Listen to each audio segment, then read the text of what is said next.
Thank you, Mr. Chairman, and I'll respectfully decline the gentlelady's offer. There is already a special counsel reviewing the conduct of the Trump administration. I think what the American people want to see, and what I suspect a majority of this committee will want to see, is ultimately evidence produced to us, and then the subsequent appointment of a special counsel to ensure that the real criminals are held accountable for their conduct that has undermined the country. I'll now speak to the specific germanity points, and I'd like to begin on the matter of privilege.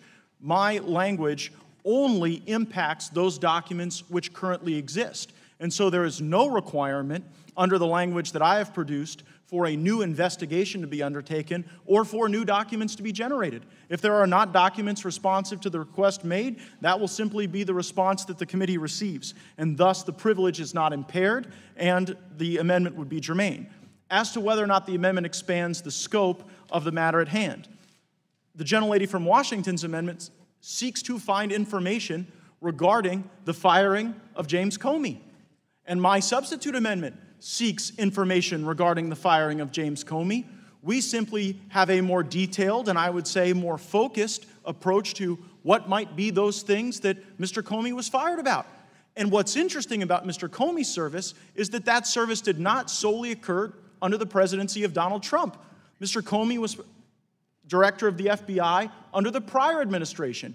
And Mr. Trump has publicly stated, I should say President Trump has publicly stated, that Mr. Comey was fired not just as a consequence of his conduct during the Trump administration, but as a consequence of his conduct under the Obama administration. This is not a view uniquely held by Mr. Trump. It's a view held by many Democrats, something that was certainly illuminated during the chairman's opening statement.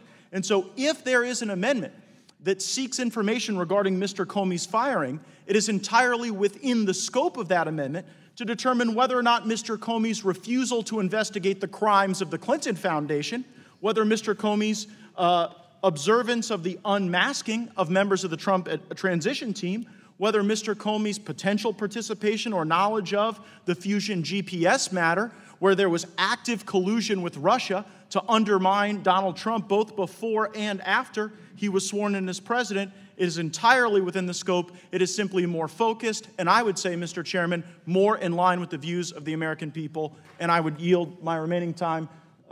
Very well, I yield back.